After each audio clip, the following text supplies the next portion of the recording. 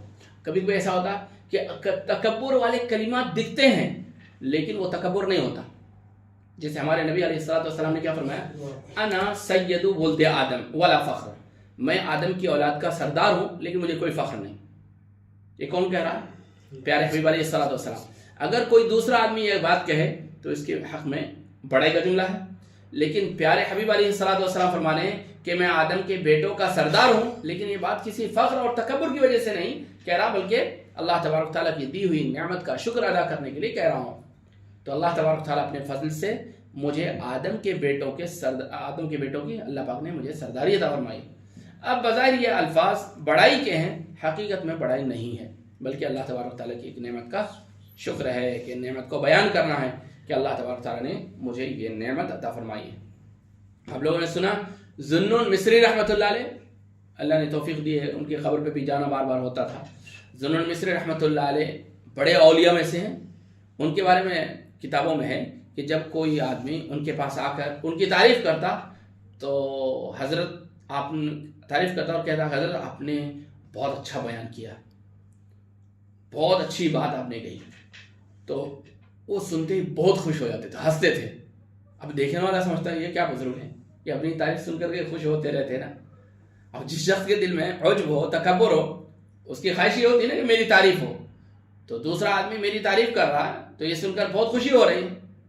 تو کسی آدمی نے حضرت ذوالنون مصری رحمۃ اللہ علیہ کی حالت دیکھ کر کہا حضرت آپ کو اپنی تعریف سے سن کر بڑا مزہ آتا ہے کیا؟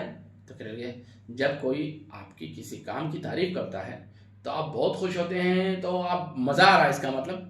تو حضرت نے فرمایا کہ ہاں بھائی میں تو بہت خوش ہوتا ہوں، مجھے بہت خوشی ہوتی ہے. کیوں بھائی؟ اس لیے کہ کوئی آدمی میرے کسی عمل کی تعریف کرتا ہے تو میں سمجھتا ہوں کہ میرا تو کوئی عمل ہے نہیں، وہ تو میرے اللہ نے مجھے توفیق دی تو میں نے وہ عمل کر لیا.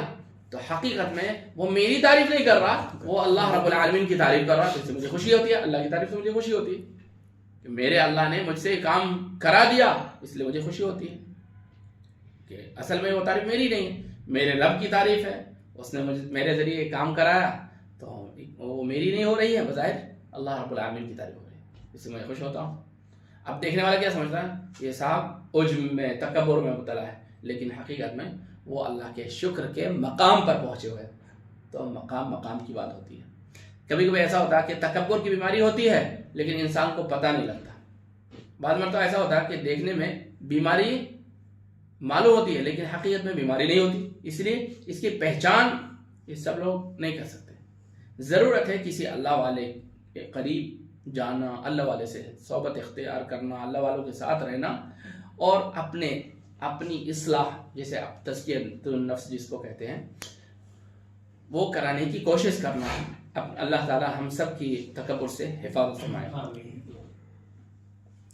ایک کسی عربی زبان میں متکبر کی بہت اچھی مثال بیان کی گئی ہے کہ متکبر کی مثال ایسی ہے کہ ایک آدمی پہاڑ کے اوپر کھڑا ہوا ہے اور پہاڑ کے اوپر کھڑے ہو کر کے نیچے والوں کو دیکھ رہا، شہر والوں کو. تو نیچے والے اس کو کیسے نظر آ رہے ہیں؟ سب چھوٹے چھوٹے نظر آ رہے ہیں.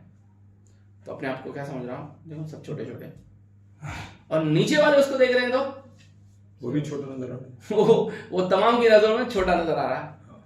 تو آدمی متکبر جو ہوتا ہے وہ جو بھی جانتا ہے نا کہ آدمی متکبر ہے تو خلاص اس کی نظروں سے گر جاتا ہے اور اس کو یہ اپنے آپ کو بڑائی میں شمار کرتا ہے کہ میں بڑا ہوں.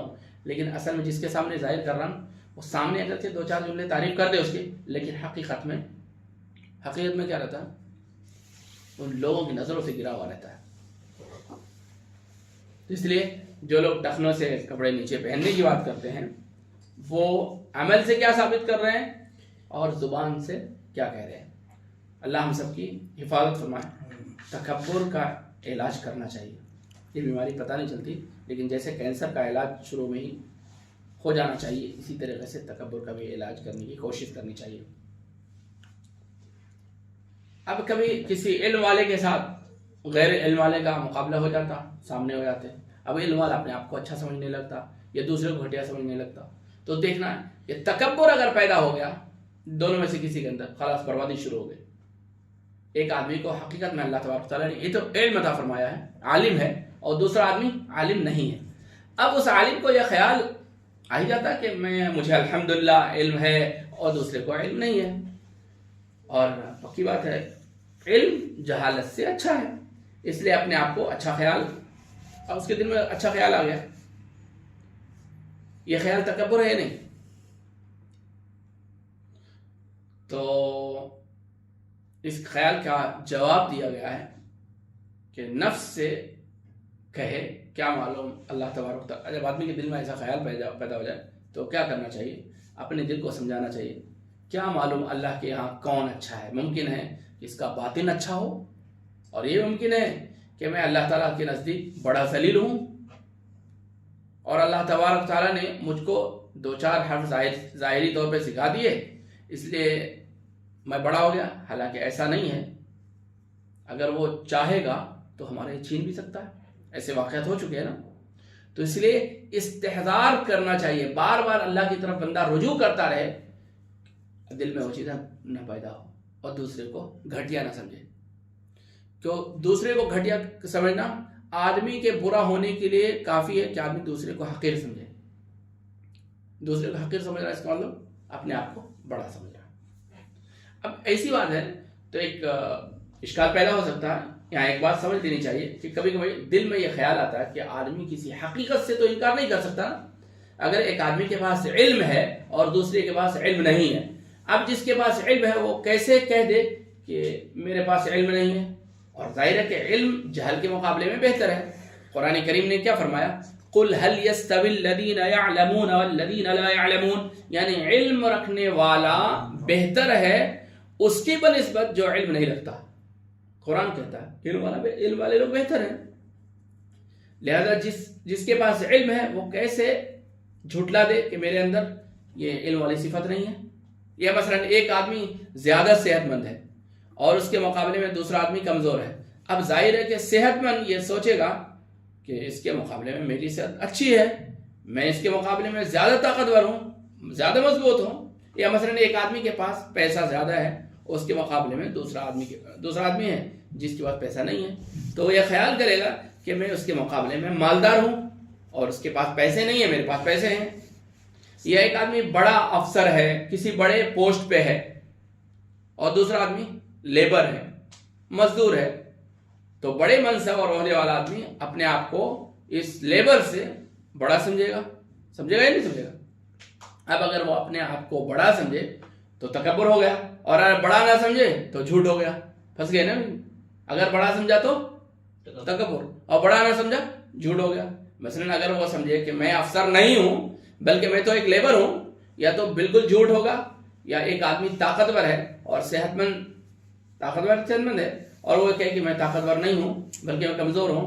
ایک آدمی عالم ہے اور کہ میں عالم نہیں ہوں، میں جاہل ہوں، تو جھوٹ ہو گیا نا بھائی. اب سوال یہ ہے کہ دونوں باتوں کے درمیان میں اب تطبیق کیسے دیں گے؟ ایسے کیسے ہو سکتا ہے کہ تکبر بھی نہ ہو اور جھوٹ بھی نہ ہو؟ سمجھ میں آ رہی بات؟ تکبر بھی نہ ہو اور جھوٹ بھی نہ ہو. تو حضرت اشرف علی رحمۃ اللہ علیہ نے ایک اور جملہ فرمایا کہ اس کو یاد رکھنا چاہیے کہ اپنے آپ کو اکمل سمجھنا تکبر نہیں. اپنے آپ کو اکمل سمجھنا تکبر نہیں، افضل سمجھنا تکبر ہے. اس سے اچھا ہے. جی، اکمل سمجھنے کا مطلب یہ ہے کہ آدمی یہ سمجھے کہ دوسرے کے پاس بظاہر علم کم ہے اور میرے پاس علم زیادہ ہے. اس کی صحت اچھی نہیں ہے اور میری صحت اچھی ہے. اس کے پاس اتنے پیسے نہیں ہیں، میرے پاس الحمدللہ اتنے پیسے ہیں. اس کے پاس چھوٹا گھر ہے اور میرے پاس بڑا گھر ہے. اس کی اولاد کم ہے، میری اولاد زیادہ ہے. تو اللہ تبارک تعالیٰ کی دی ہوئی نعمتوں میں مقدار کے اعتبار سے اپنے آپ کو زیادہ سمجھنا یہ تکبر نہیں ہے. یہ تکبر نہیں ہے. البتہ افضل سمجھنا کہ میں اس سے افضل ہوں، یہ تکبر ہے. اس کا علاج حضرت نے یہ بتایا کہ آدمی یہ سوچے کیا معلوم اللہ تبارک تعالیٰ کے نزدیک کون اچھا ہے. حقیقت میں ہمیں تو پتا نہیں ہے نا. تو اکمل سمجھنا